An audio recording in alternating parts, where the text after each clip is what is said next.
I remember there were moments where my teacher thought that I was special needs because I would talk a lot. There was one time the teacher was reading, and it was like reading time after recess, and I had this song from the Sailor Moon movie stuck in my head. Oh, I cringe just thinking about it. And your girl just starts humming it out loud as the teacher is reading, not even realizing that the song that I was thinking about in my head became something in real life, and I started actually humming it so loud, and no one knew it was me. I remember so vividly. Everyone was looking around like, who is it? Who is this? Where's this singing coming from? And then I didn't realize it was me until maybe like 2 minutes in, and the teacher was like, "Shh."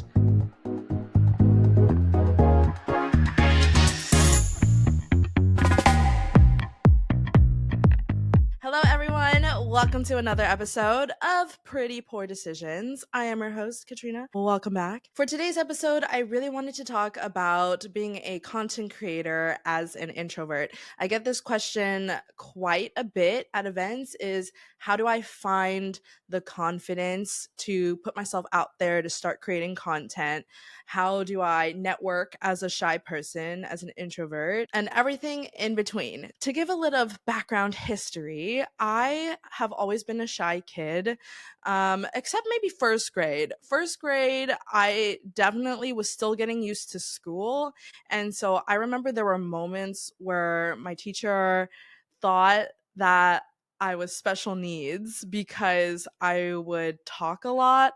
There was one time the teacher was reading, and it was like reading time after recess, and I had this song from the Sailor Moon movie stuck in my head. Oh, I cringe just thinking about it.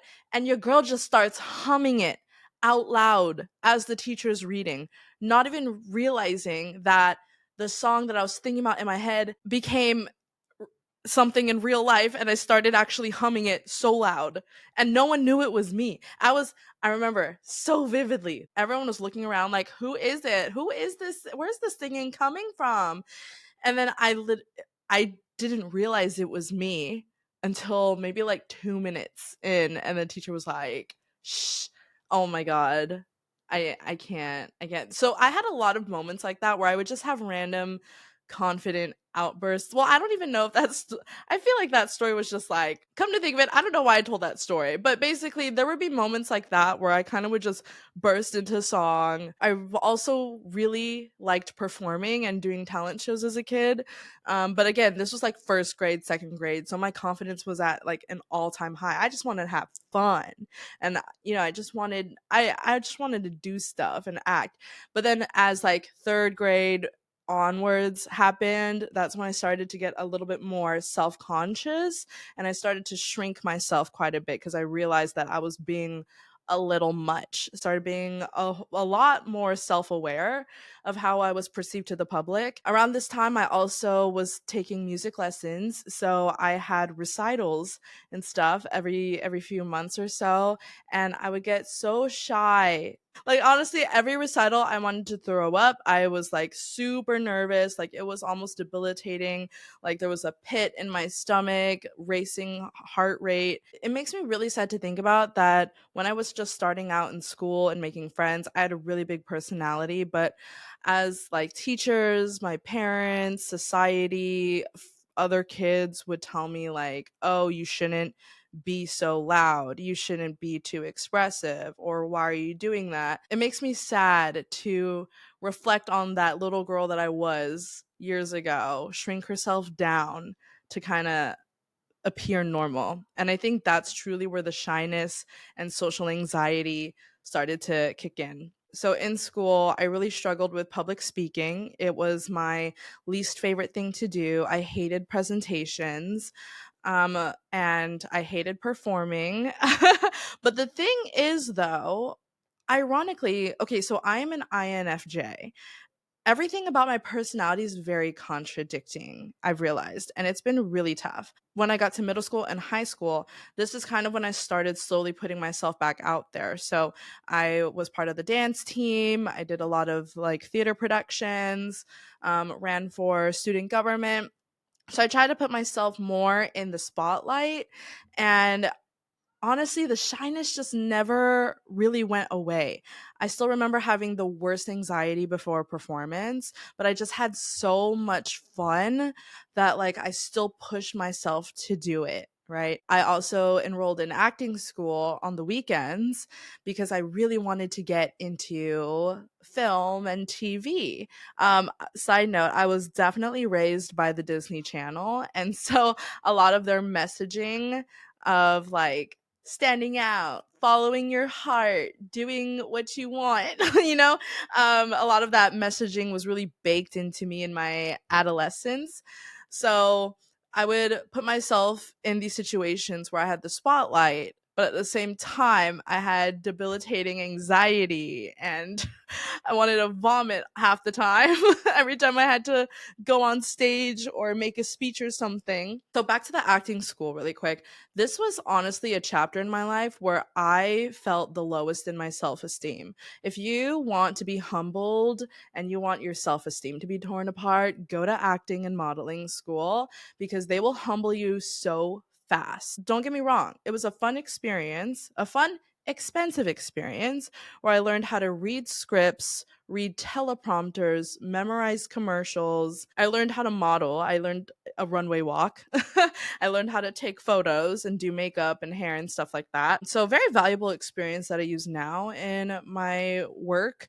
But I just remembered, like, I think I was like 15 or 16 at the time when I was doing acting and modeling school on the side. And my your self-esteem is not exactly the best, so I had anxiety every time I went into class. Like, I was so excited to go. I love improving and stuff like that, so a lot of the exercises were improv, but also like cold reading and stuff, and so that part was really fun. But going into the class, I would have the deepest pit in my stomach, and I would always think, okay, what are they going to pick apart next? And so that was kind of like feeding into my subconscious, like, shyness. And also, like, the similar feeling like in third grade where I felt like I needed to kind of shrink myself to fit the mold that these instructors were looking for, and to not be too different or like too noticeable. And I don't know, it was just a really weird time in my life where I struggled with my self-esteem and my confidence, because as much as school allowed me to explore different creative mediums so young, it also opened me up to a lot of criticism and scrutiny very early on. And my personality, I guess, just was not built for that kind of experience quite yet. So that's kind of where my shyness stems from. I probably should go to therapy for it. I'm going to be so for real. Yeah, having Asian parents too did not help with that. Love my parents so much. Don't get me wrong, they did so much for me. But if you have ever experienced a traditional Asian household, oh, honey, you know what I'm talking about, especially if you are an Asian kid with some sort of talent. Family gatherings become a talent show. Family gatherings easily become a my kid is better than yours, or here's what my kid is learning in school. You know what I mean? So every time there was a gathering, I was also taking singing lessons. And so it would always be, if there was a piano, God forbid, if there was a piano in someone's house, my mom would be the first one to volunteer me to play that dang piano. I just remember it clear as day. Just her being like, "Shh, Katrina, just go play your piece. Go show everyone what you learned in piano lessons." My shitty Filipino accent. But yeah, I just remember, and that's why I look at For Elise by Beethoven so differently now, because that was the song that I was playing at these family parties. And then if there was a karaoke machine, oh, same thing. My mom would push me to be first in line to sing karaoke. That's why if you've ever met me in person and karaoke was on the table, I tell everybody, it's not a secret. I'm not a big fan of karaoke. As much as it's in my blood, my Filipino blood, in the Filipino stereotype, as much as they say karaoke is a Filipino Olympic sport, I'm not a fan. I'm working on it now in my ripe age of 30. I'm trying to work on that trauma. I'm trying to work on my gut reflexes towards karaoke and just accepting it and trying to, not be so hard on myself, not take it so seriously, really fix my relationship with karaoke because right now every time I see a magic sing, every time I see words on a screen. Like I want to get out of there. My gut instinct is get me out of here. I am not singing karaoke. Like it is not fun for me. But lately this year I have been pretty good at it, at managing that. I've been willingly going to those Korean karaoke bars and trying, keyword trying, to have fun. Just to bring it back, my self-confidence and shyness was really birthed all throughout my adolescence and early adulthood. So that was the shyness part. Now we need to address the introvert part. Now, as of today, I actually don't know if I'm truly an introvert. I always believed I was an introvert because I always associated introvert with shyness, but they're not the same. So, in case you didn't know, a lot of people think that if you're an introvert, it means you're shy. That's not necessarily true. If you're an introvert, it just means that you recharge when you're alone. For example, let's say you've been out at a party for so long, maybe you did it like 2, 3 days in a row. And by the fourth day, you just have nothing left in you, even though you've slept, even if you've took a little bit of time for yourself. You're an introvert when you need that time to be alone and recharge and not talk to anybody in order to feel refreshed and like ready to go and feel energized. That's as plainly as I can put it from my understanding of what an introvert is. And if you're an extrovert, it is completely opposite. You feel more recharged and refreshed when you are around people because you're feeding off of other people's energy. And then when you're alone, that's kind of when you feel the most drained or, uninspired or unmotivated or anything like that. Like you need to be around people to feel good. So that's my understanding of the two. So as I'm thinking about it now, I feel like as a kid, I was definitely an extrovert because I loved hanging out with friends. I loved hosting parties. I always went out after school. I always did sports and team stuff. Um, and then when I was at home, yeah, I was by myself. I would be chilling, but I also have two older sisters that I lived with. So I was just always really constantly around people. I don't remember a moment where I was just like, I need to be alone. So yeah, I think my life has been a lie. But that's definitely changed now. Now, as an adult, I do know that I'm partially an introvert because I do cherish my time at home and I do love weekends in. I feel like that's a lot of adults though, that we love the thought of not having plans.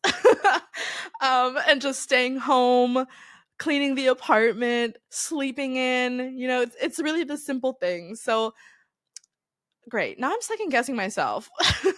No, I'm definitely an introvert because there are tons of moments during events where I'd be on it, talking, networking, and then all of a sudden some switch just happens and then I go dead in the face and I like can't get the words out. Like I just have nothing to say.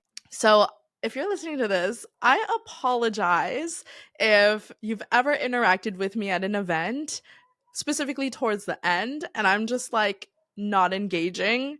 It's not you. It's definitely me. My social battery has ran out. um, but yeah, so I am definitely introverted, especially when it comes to post events. Um, I do a lot of public speaking, ironically.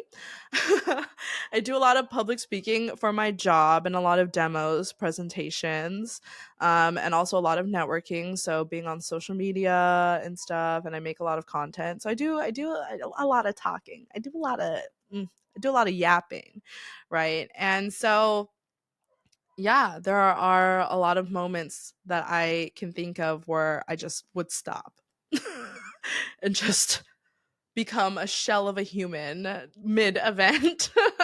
And then over the weekends, like I love being home. Like this is a side tangent, but on Hinge, on Hinge, when guys ask me what I love to do for fun, it takes every fiber in my being to not be like, I like to sleep. Because there's context there, like I feel like a lot of people on Hinge think I'm really boring because I tell people I don't really like to go out when I don't have to. Like I'll go out for special occasions, birthdays, hangouts. Like I won't turn down a friend hangout, whatever. But like if I got no plans, I'm not going out for the hell of it.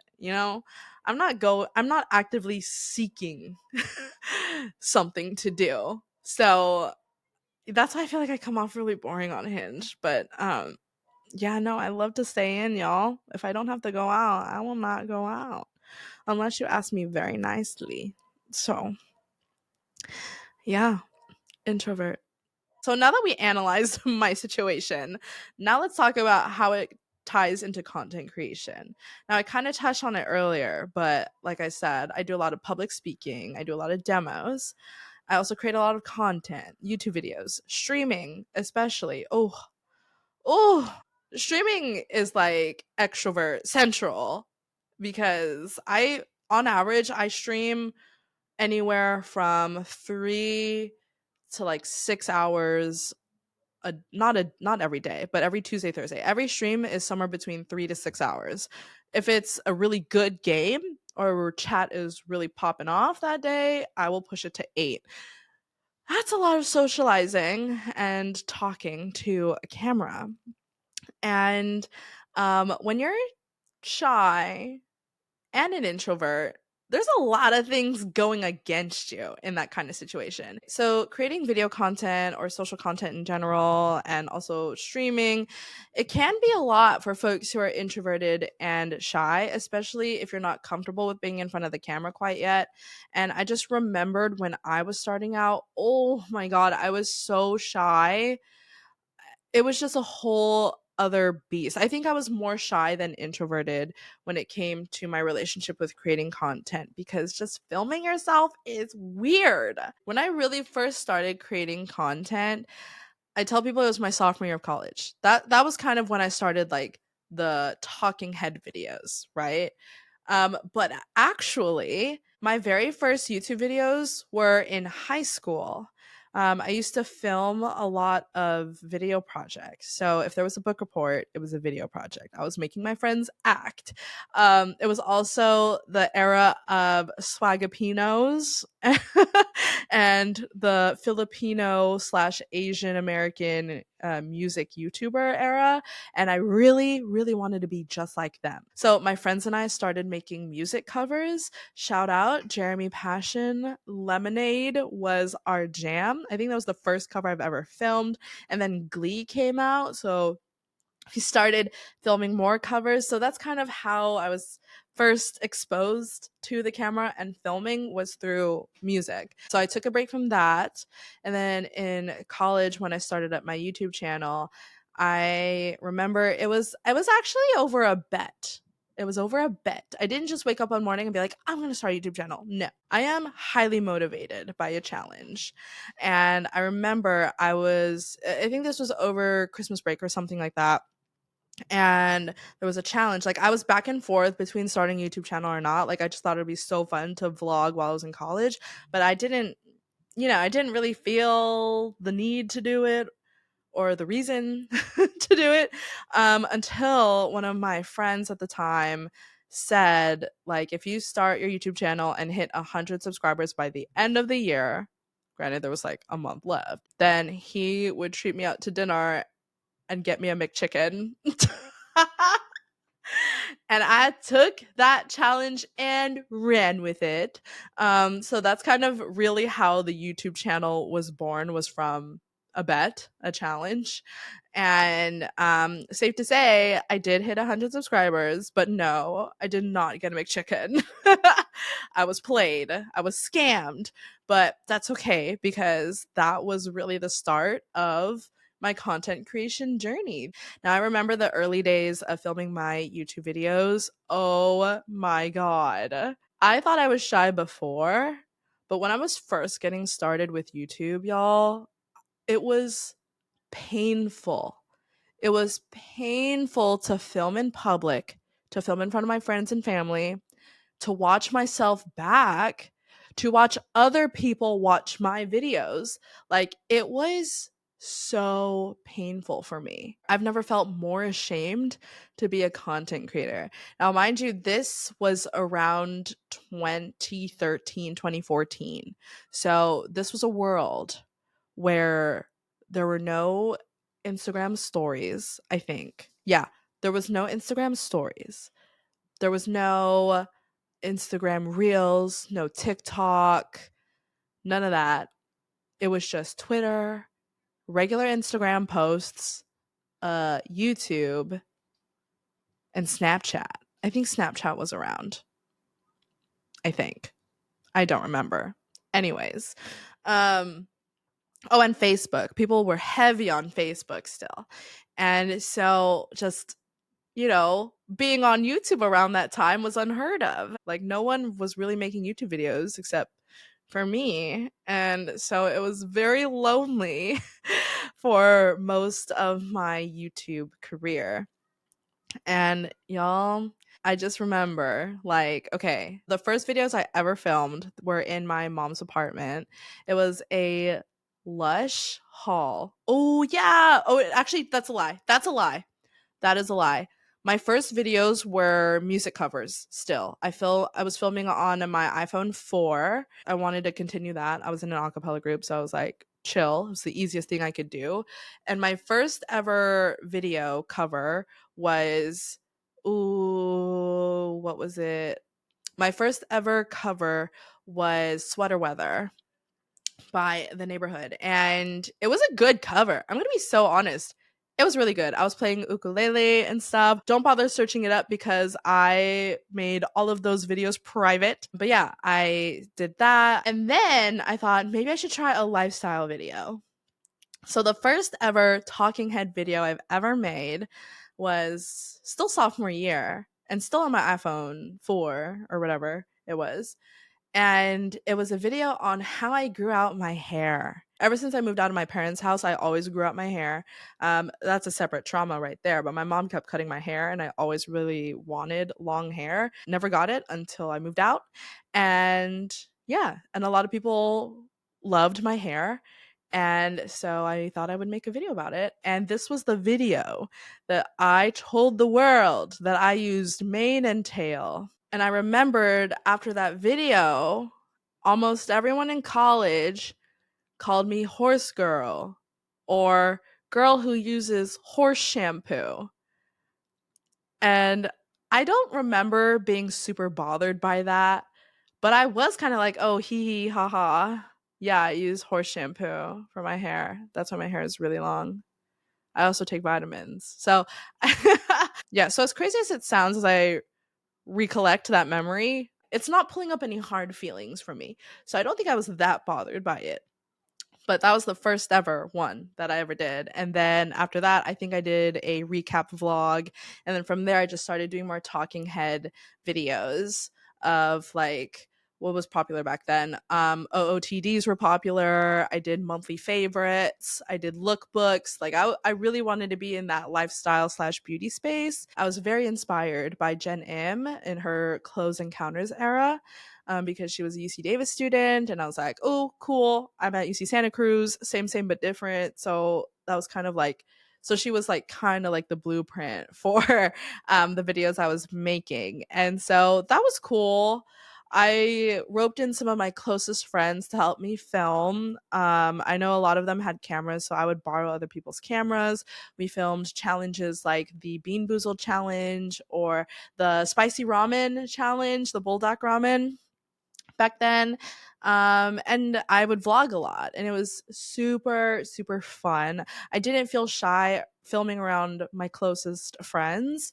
However, the shyness came around when it came to promoting my work. So, like, there's this one time, it was during Christmas. I remember that a lot of my family members were starting to learn about my YouTube channel, and my sister put it up on the TV, the 40, 50-inch TV, the big screen TV, and it was playing my scuffed ass YouTube videos about my favorite beauty products of the month, you know? And as a shy person, as a new YouTuber, someone who wasn't really confident yet, I was mortified. I wanted to die and disappear and melt into the ground. That's what I was feeling. And ever since then, I like did not want to know if friends and family were watching my videos. I didn't want people talking about it. I didn't want to talk about it. Honestly, I just wanted to post my videos and like that's it. Like again, I'm trying to think. There was no Instagram stories, and usually now I do post on stories if I do come out with a new video or something. But like back then, I would just drop the video, call it a day. Like I was not posting it anywhere.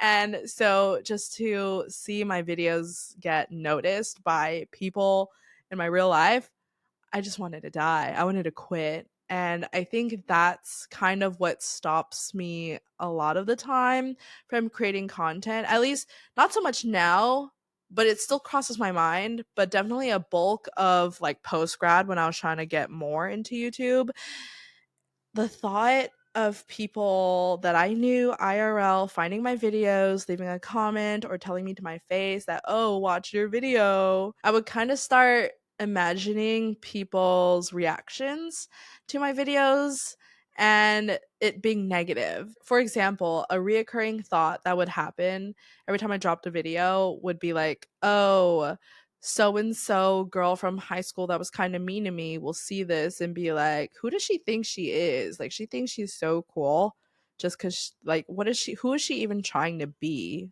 Like, she's not a beauty YouTuber. She's not even that pretty. Like, these were the thoughts that were going through my head. And this was a lot of the reasons why I think I stopped myself from being consistent and making a lot of videos for YouTube, is because I just got into my head a lot. I was crafting these narratives of people talking shit about me when really I don't think anyone was talking shit about me. And if you were, don't tell me that. I don't want to know. I don't want to know and I don't care. Keep your thoughts to yourself. Yeah, and it's just such a shame that I let my insecurity and shyness stop me from my full creative potential. And I'm going to be so for real. I do feel a lot of that residual shyness and shame to this day. Yes, I'm more upfront about being a creator to my friends and family. Like everyone in my family and my friend circle, they all know that I do this, right? But for some reason, again, I should probably go to therapy for this, but internally, I still feel like there's some sort of blockage in my mind that stops me from creating, that I will have like a really cool idea for a video and then it just after a while it just disappears and goes away. Yeah, I used to blame it on being lazy or not having enough time, but I really don't think it's that at all, because if there's a video, because I have moments, if there's a video I'm really excited about making, I will drop everything just to make that video and post it same day. Like I know it's possible, but for some reason I do still feel like an internal block. So if you have any proposed solutions, any advice for me, please let me know in the comments, send me a DM, because I've been dealing with this feeling of being blocked since probably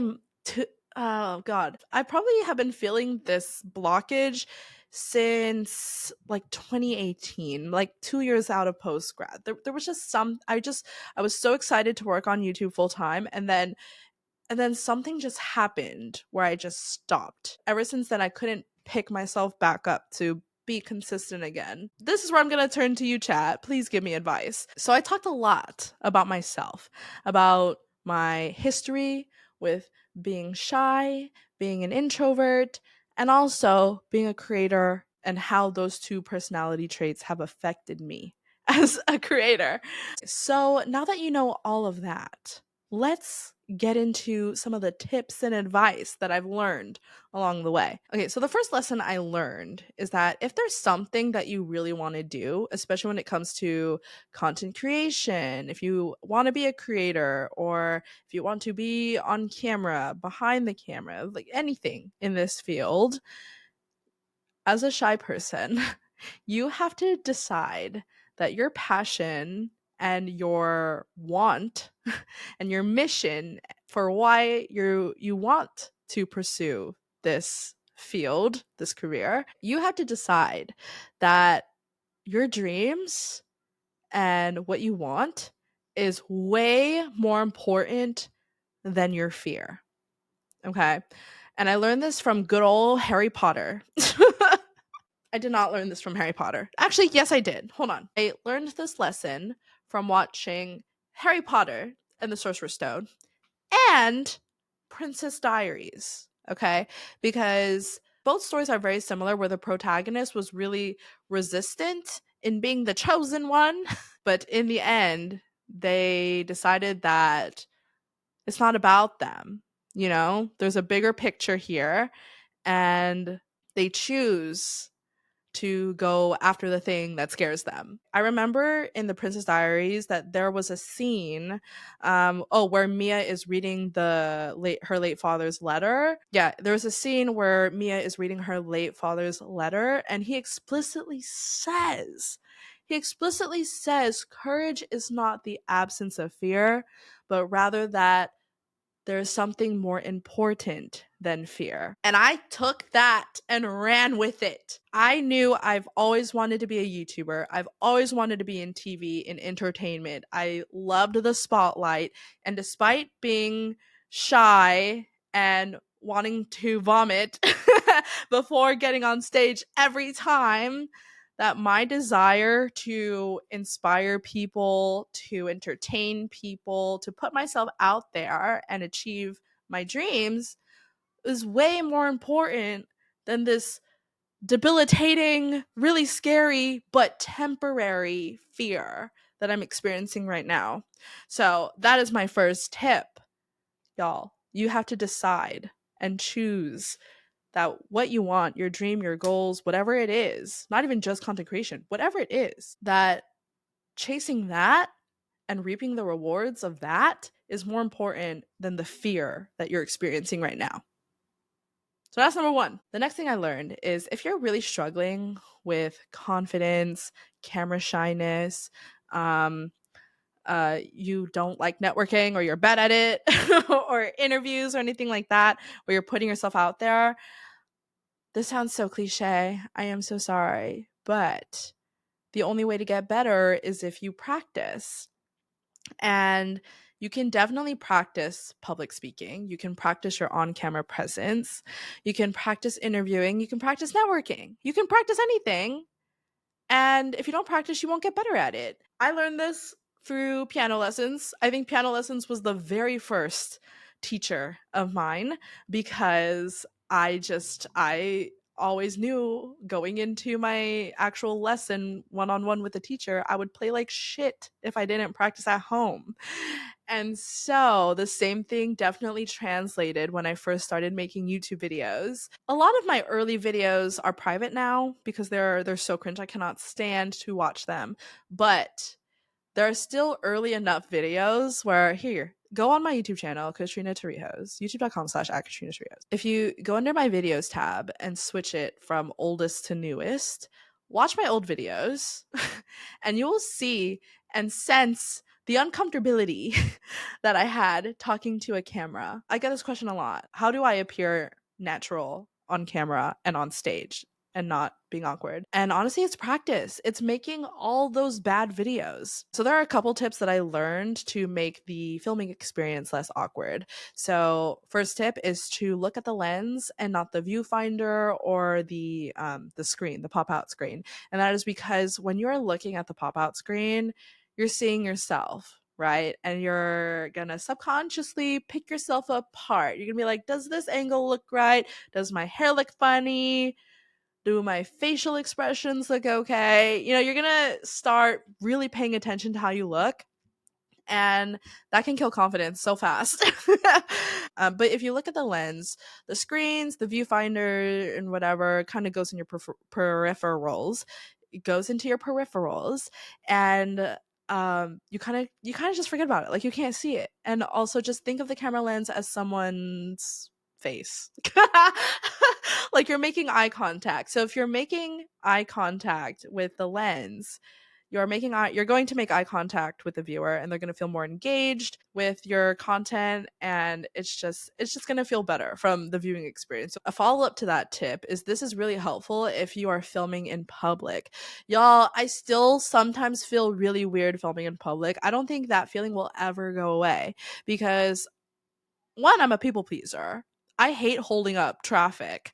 And so if I'm trying to get a shot, if I'm at Disneyland and I have a cool photo spot or a video spot, I'm taking a selfie or whatever, like I get really self-conscious when people start lining up and I'm like, "Oh dear God."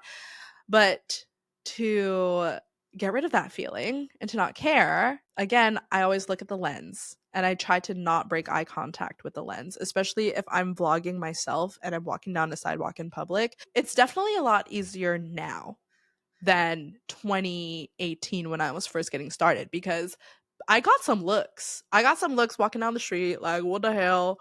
But then if people do it now, like, it's not weird. Like, I feel like a lot of there are so many creators nowadays, and I feel like everyone is filming nowadays. People know what you're doing, and you may be thinking like, oh, you're getting stares and looked at like, why is this girl filming?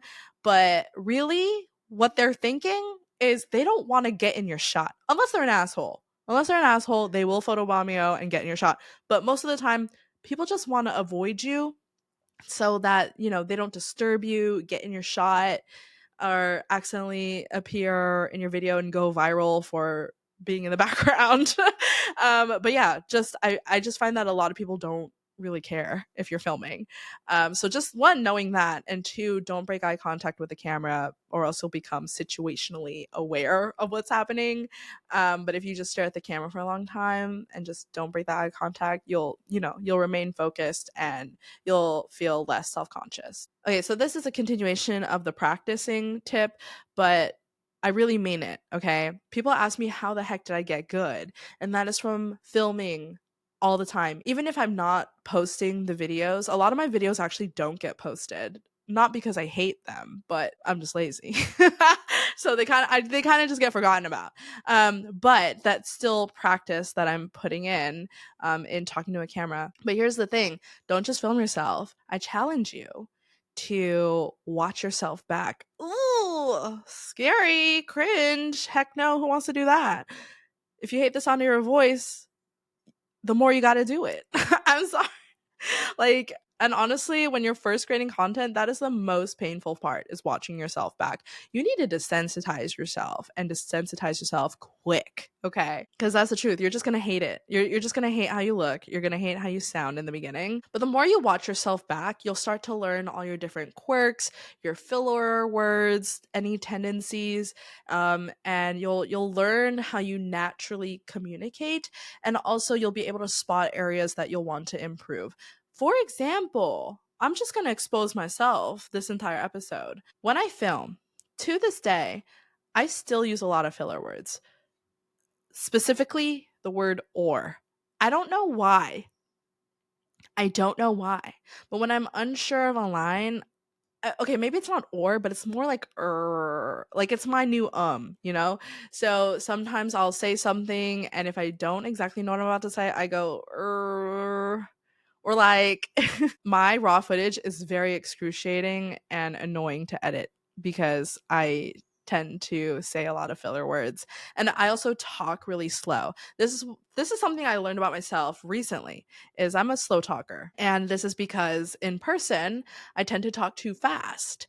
But on social and online, you need to talk fast because people's attention spans are really short. And so, right, this is what I'm currently trying to improve upon, but I just talk way too slow. I need to pick it up.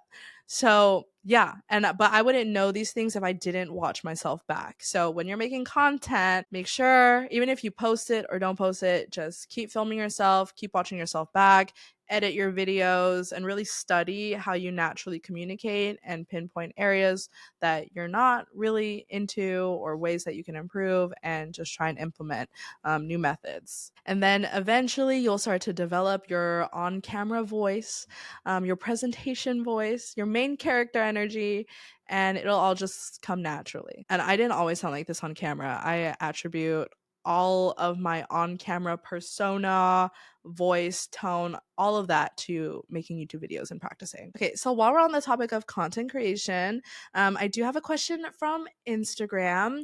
Now, if you didn't know, I do post little question stickers on stories before I'm about to record so I can answer questions from the audience. So if you're not already following on Instagram, at Pretty Poor Pod on Instagram, make sure to tune in. I do take questions from the audience. So please, please, please ask a question because I really want to have a segment on this podcast where we just answer community questions.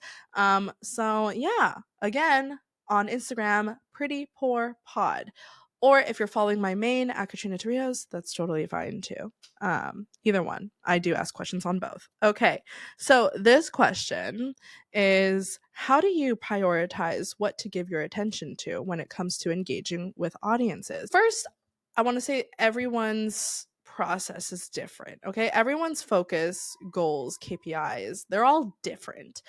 So first, look at what your goals are and assess what will make the most impact on those goals. So the first goal I have is to grow my platforms, specifically my following. So I would just like to say, as I'm filming this podcast, I recently broke 5K followers on Instagram, and I'm so excited. Yay! Because I have been in 3K jail for a very long time. I've just been stuck at 3,000 followers. Like, it would just go up and down. I just remained in 3,000. I don't know. I don't know what was in the air, but I finally hit 5K.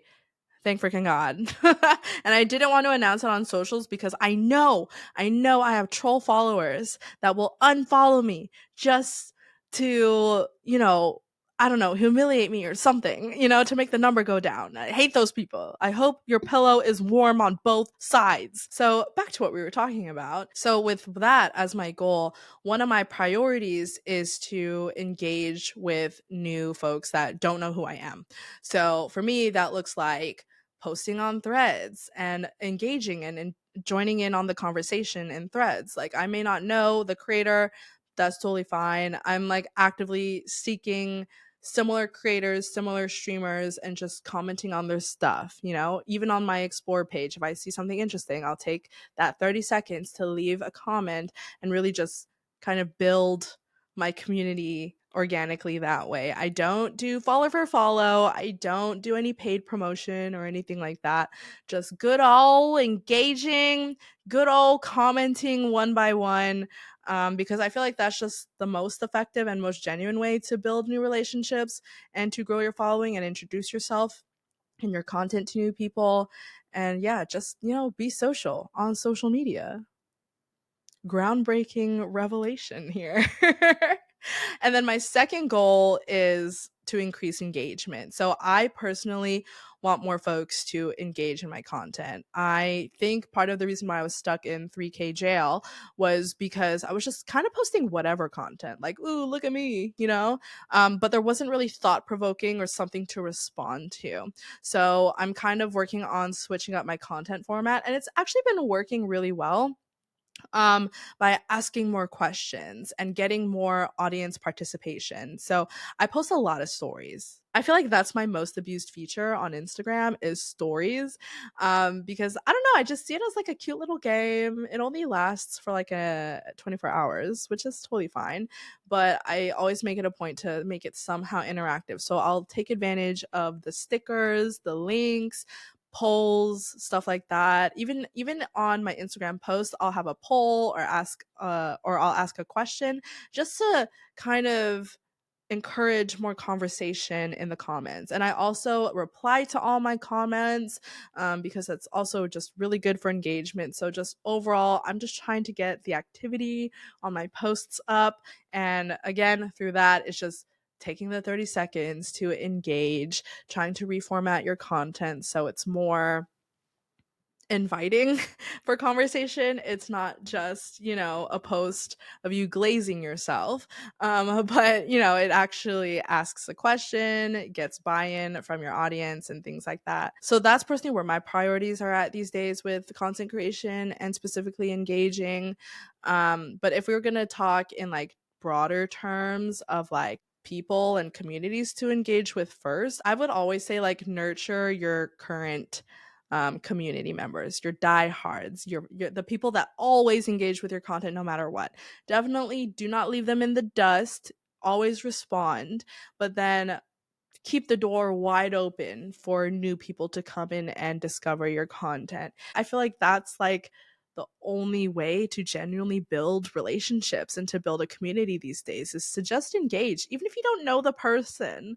Even if you're scrolling on TikTok and they have 0 likes, 0 comments, be that first comment, be that first like. If you have it in you, be that first repost because they will remember you. And I can't tell you how many times I've had people follow me and stuff because I just was a homie. It never feels good when a video you work so hard on flops, you know? There's no harm in just leaving a simple good job on this video. And honestly, I feel like just leaving comments like that will just make anyone's day, to be honest, especially if they're a small creator just getting started because they're probably nervous, they're probably discouraged that their video flopped. So just knowing that it reached someone and someone took time out of their day to engage with it, it's just going to go a long way when you're trying to build your community. So just to recap, nurture your current audience, your diehards, your super fans. They will always be there. They support you. They love you. But also leave the door open and go out and proactively engage with other creators who have no idea who the heck you are and introduce yourself to them and make new friends. So yeah, that's kind of how I would prioritize if we were just talking about audience engagement.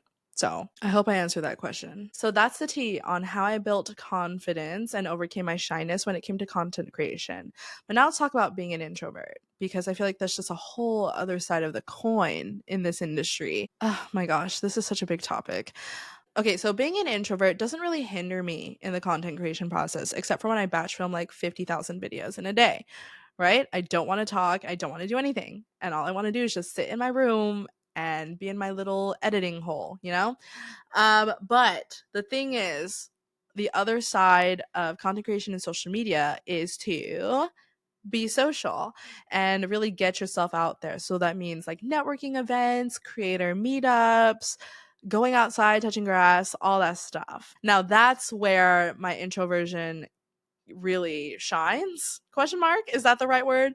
That's where my introversion really shows through, is when it comes to these events. Now I've gotten pretty good at extending my battery life.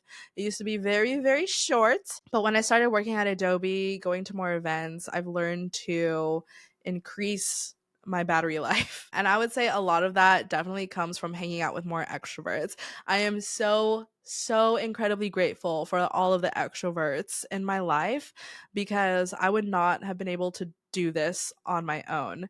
A couple stories that I have. The first ever event that I went to when I started working at Adobe, it was Adobe Max.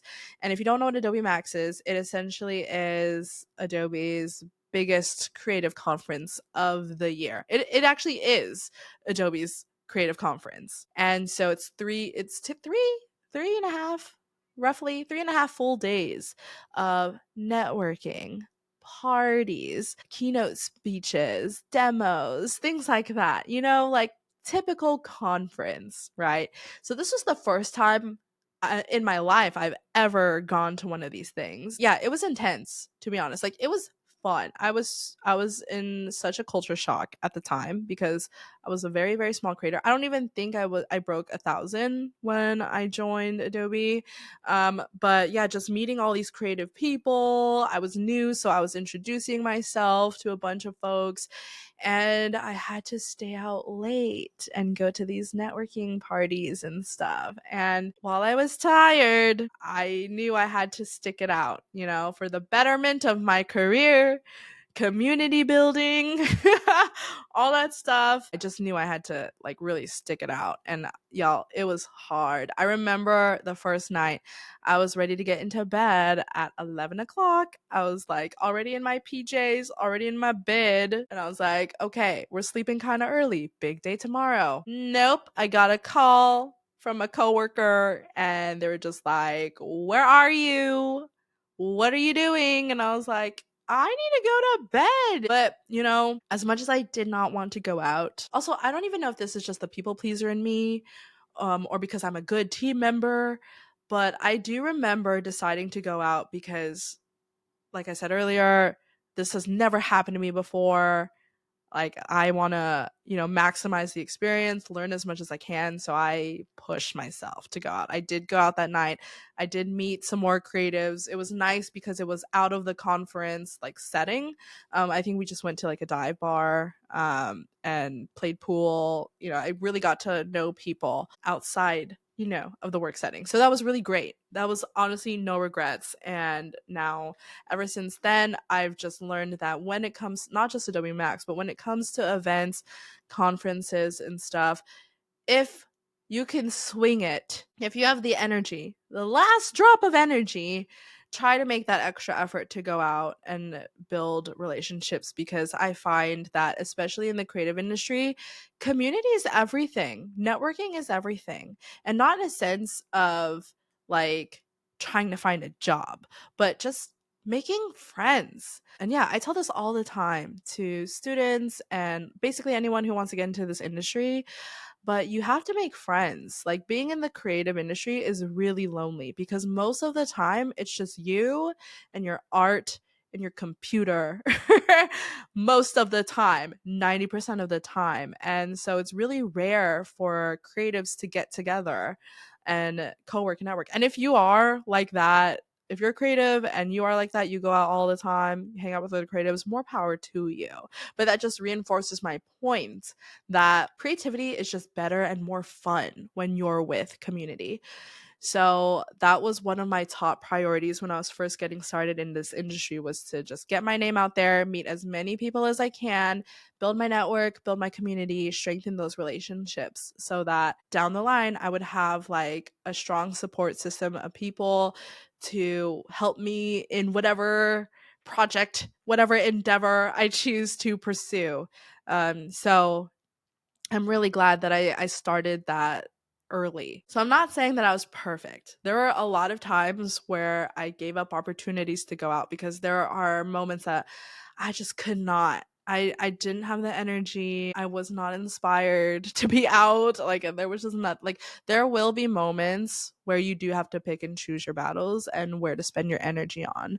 100%. I feel like as introverts, you do have to be more strategic with where you spend your time and how much of your time you give, because it is rare and a hot commodity, and every introvert's different. Some people have shorter battery lives, some people have longer ones.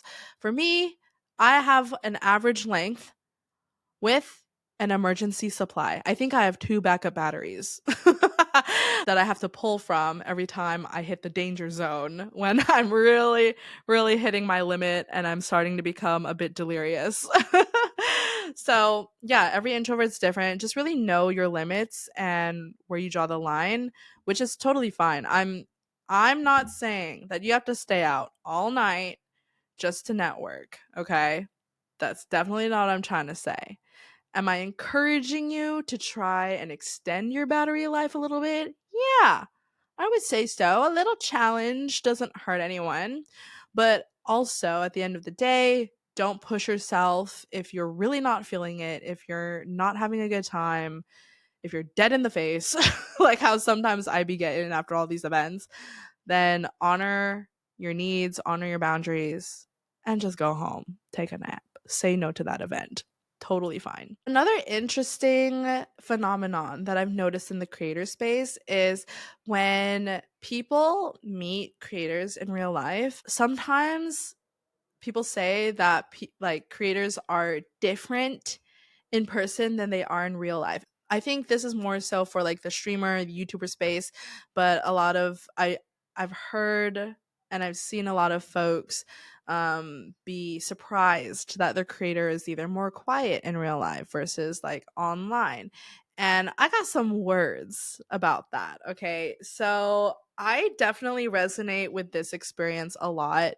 Um, because I feel like I'm more extroverted when it comes to events and online stuff. Because I don't know, like I feel like I push my personality to 110, 120%. And then when I'm by myself, I'm just like, ooh, 30%. And I think a lot of that has to do with preserving energy. So if you also speak at events or you stream a lot and you kind of feel like you have to be 110% when you're on camera or on stage, what I do to help with this, what I do is I will take 2 days to rot, to really preserve and recharge in the deepest way that I can.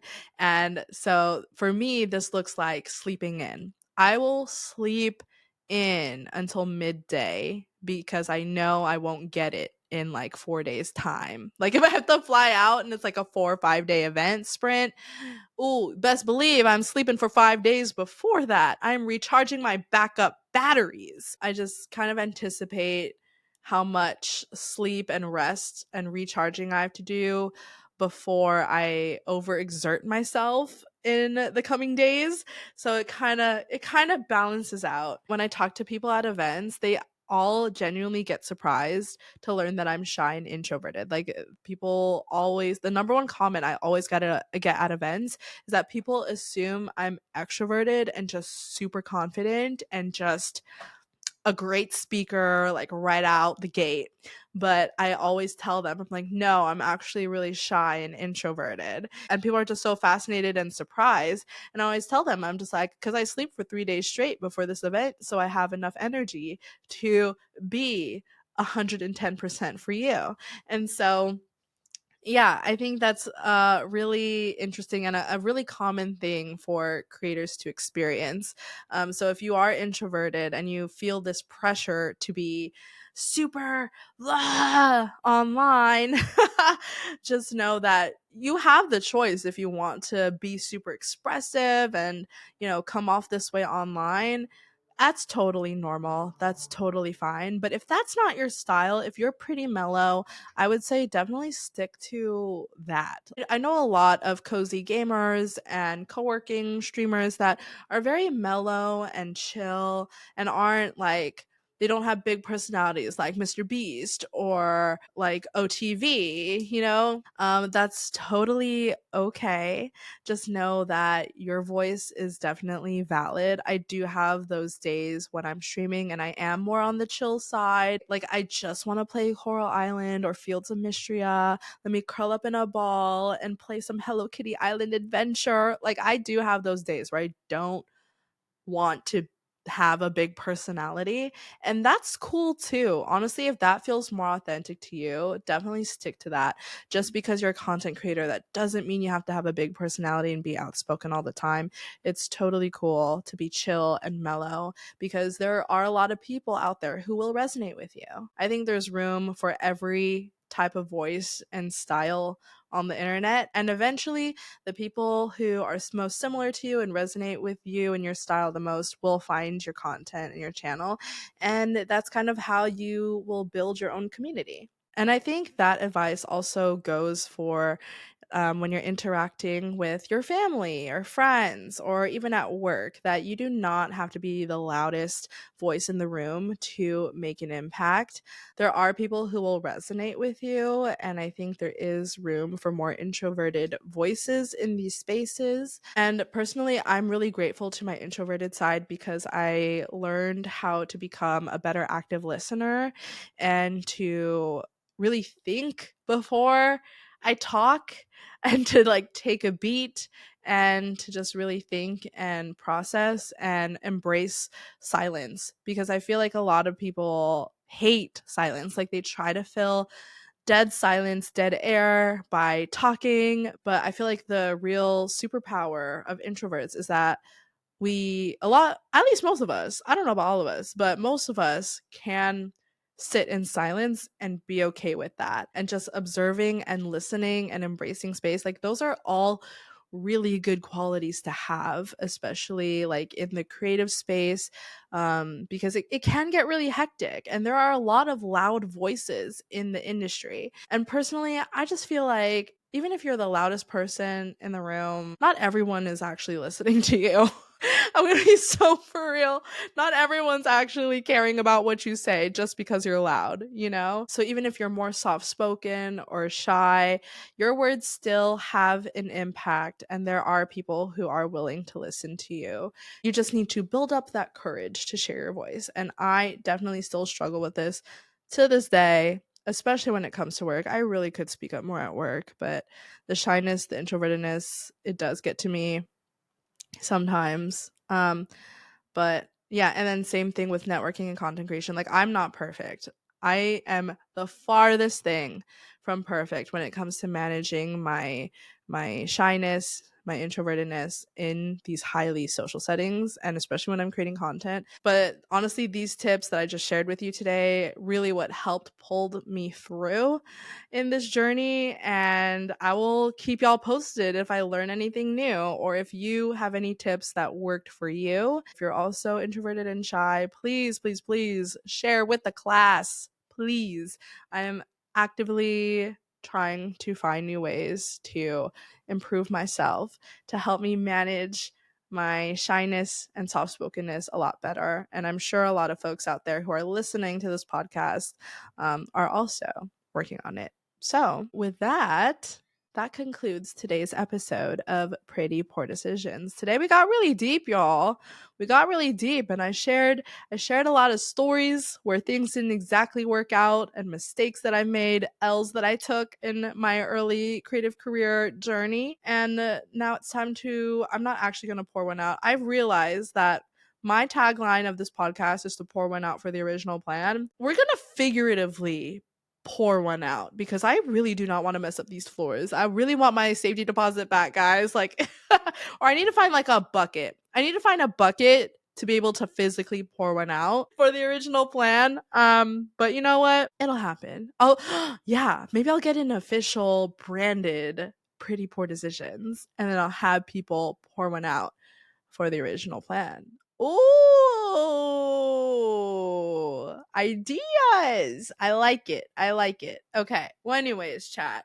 Thank you so much for listening. If anything resonated with you, feel free to leave a comment, send a note over to at Pretty Poor Pod on Instagram, Threads, or TikTok. Also, don't forget to rate and subscribe or follow this podcast. It really helps me out. And yeah, with that, thank you so much for listening. And I will see you all in the next one. Bye.